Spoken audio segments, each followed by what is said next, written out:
Hujan turun dari mana? Atas. Jatuhnya kemana? Bumi kan? Ya. Berarti kan dari sama ke al-ard kan? Al-ardnya yang dipijak di bawah, samanya di atas kan?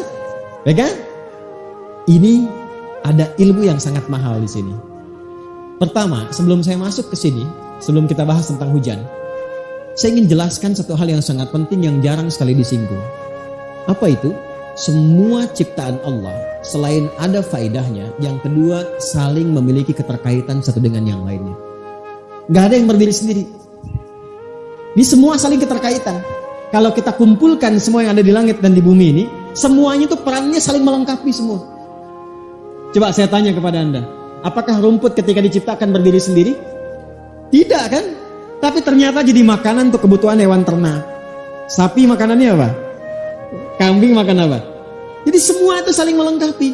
Bahkan kotoran sapinya pun itu jadi pupuk lagi. Ya, di semua ciptaan Allah itu semuanya saling terkoneksi. Karena itu, ini yang menjadikan dasar dalam Islam itu, jangan pernah kita menganggap rendah semua apa yang Allah ciptakan. Sekalipun sekecil nyamuk, pasti itu ada hikmahnya. Ya kan? Maka turun Quran surah kedua ayat 26 itu kan? Innallaha la yastahyi ayyadriba matalam ma ba'udatan fama.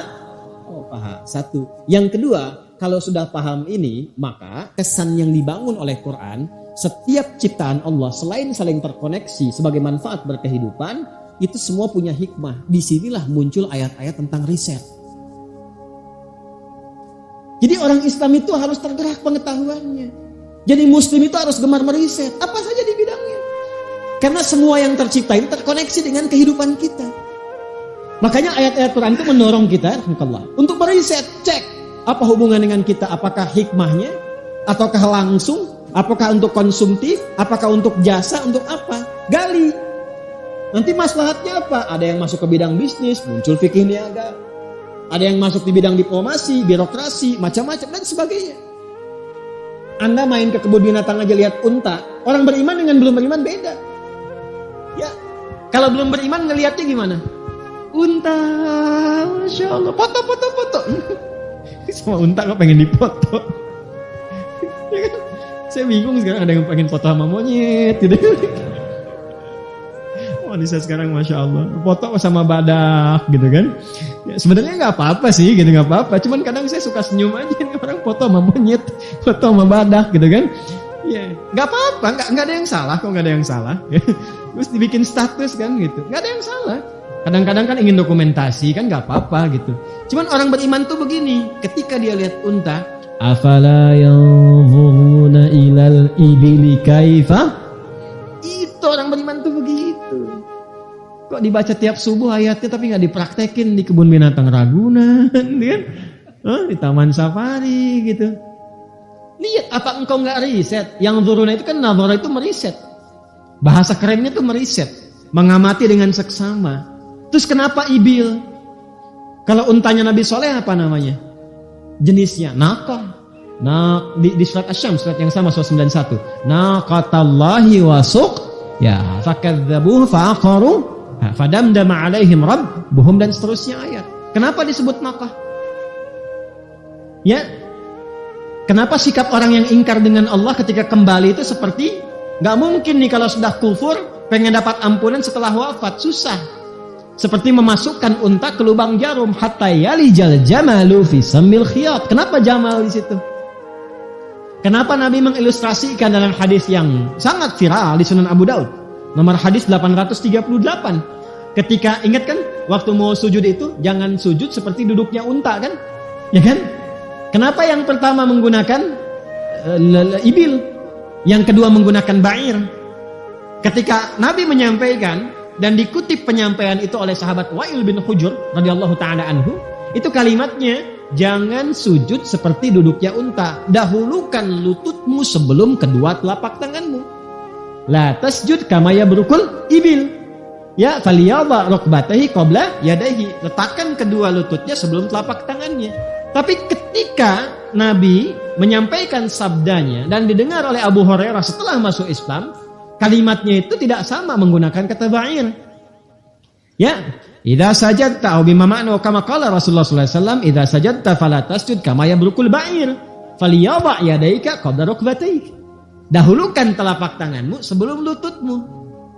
Itu memahami seperti itu. Kalau kita tekstual saja, maka nanti akan terjadi sebuah saklekisitas.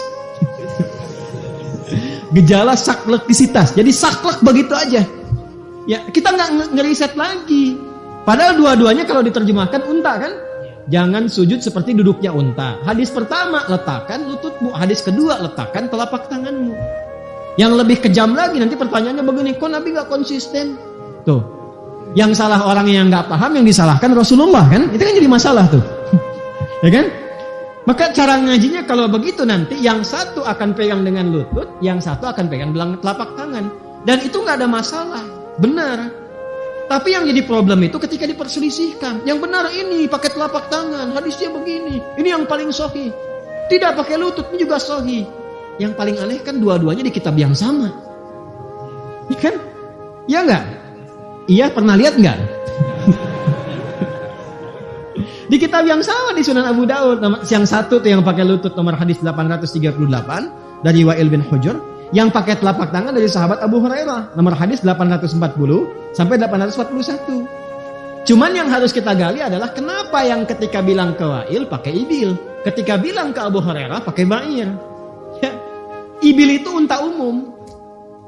Ya, mau jantan mau betina. Unta nggak ada perempuan nggak ada laki-laki ya, awas. Jantan dan betina, ya. Mau unta jantan, mau unta betina umum. Unta umum itu ibil namanya.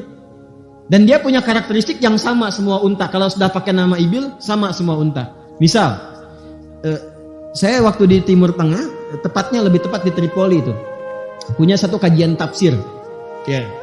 Dengan teman-teman tuh, ada adik-adik, ada murid-murid juga di kalangan mahasiswa. Awal-awal kita belajar, kumpul, belajar ngaji dengan saya. Kita bawa tuh prakteknya ke kebun binatang di Tripoli. Jadi kalau sedang ngaji satu ayat ada kaitan dengan hewan misalnya, nah untuk pembuktiannya saya ajak ke kebun binatang. Tugasnya sederhana. Ini anak-anak TK di sini dulu saya ajak begitu tuh sebelum Covid tuh. Ya, jadi ada kelompok semua keluarkan hewan yang ada di Quran.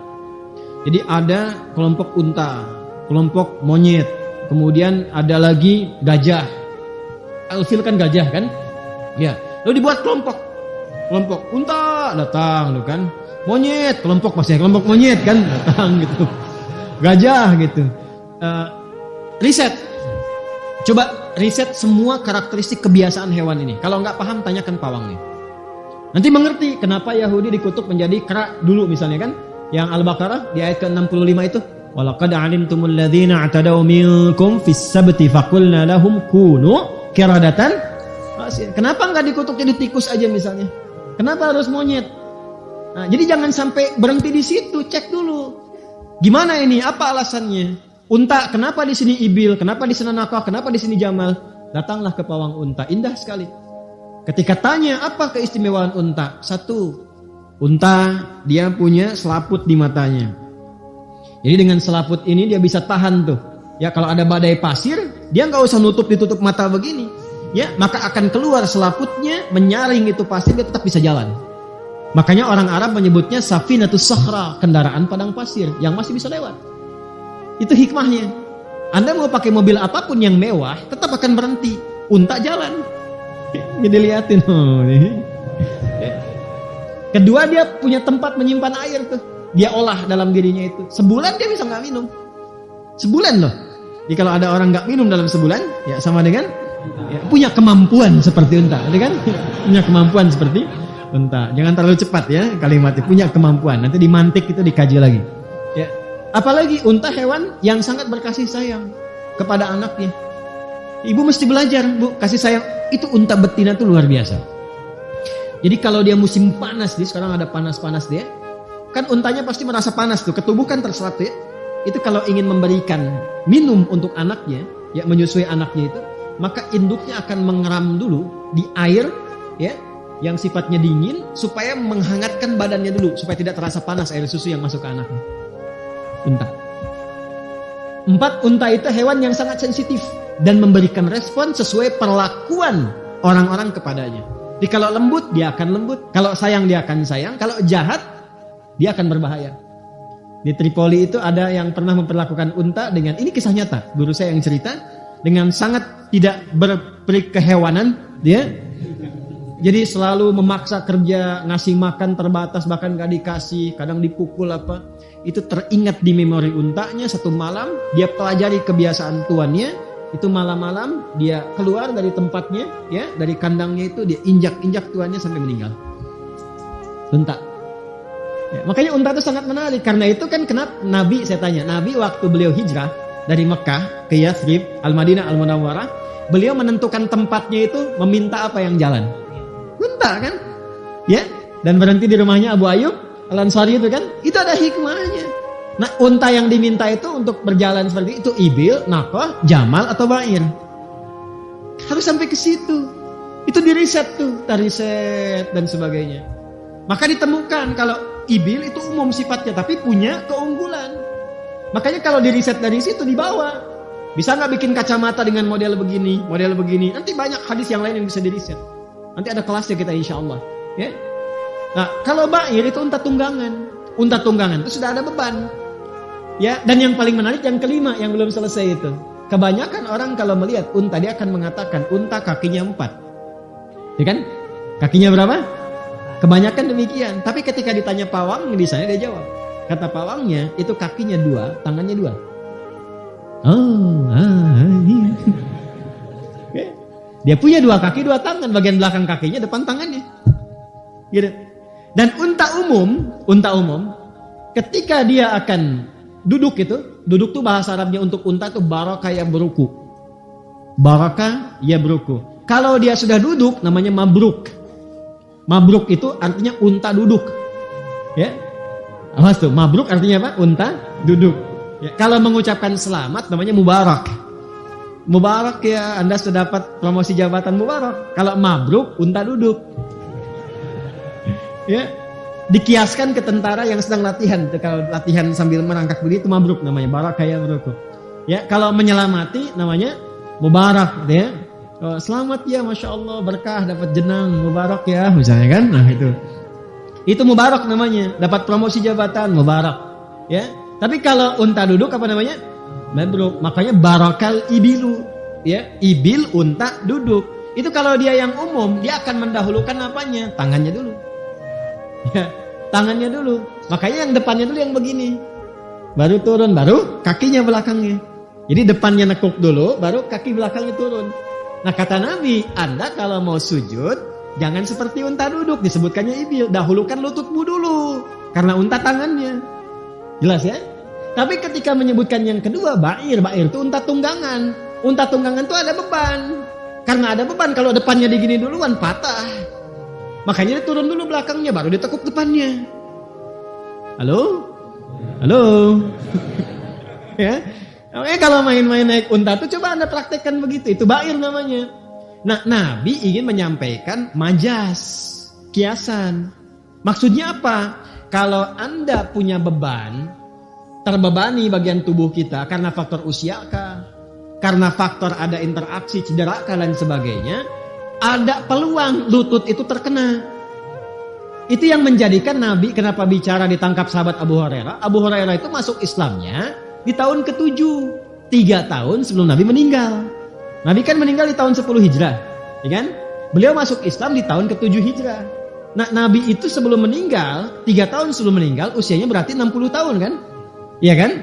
60 tahun itu kalau kita ngaji sirah, itu lutut Nabi sudah bermasalah.